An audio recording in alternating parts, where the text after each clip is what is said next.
உங்களால உன் தொகுதியில் நீ ஜெயிக்க முடியுமான்னு பாரு. இது சொங்காட்டையன் அவர்களே, உங்க தொகுதியில் நீ ஜெயிக்க முடியும்னு பாரு. சொங்காட்டையா, விளையாட்டு நினைக்காத. உனக்கெல்லாம் மரியாதை கொடுத்து பிரயோஜனமே இல்லை. மரியாதை கொடுக்க வேணுமா? மரியாதை கொடுக்க தகுந்தாளா? என்னைக்கு சிறுமியா பேச ஆரம்பிச்சியோ அன்னைக்கு அப்படி செல்வாக்கு இழந்துட்டார்ல.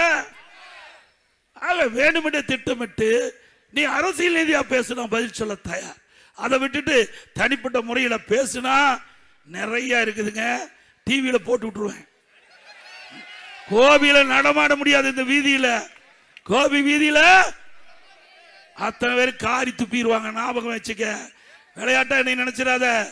இன்றைக்கு வீக்கில் தான் சேனை எடை போட்டுறாத.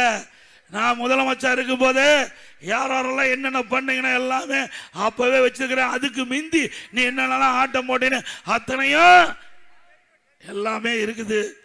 சொங்கடையன் அவர்களே, ஜாக்கிரதையா பேசுங்க. அரசியல் நீதியா சந்திங்க. நாங்க பதில் சொல்ல தயார்.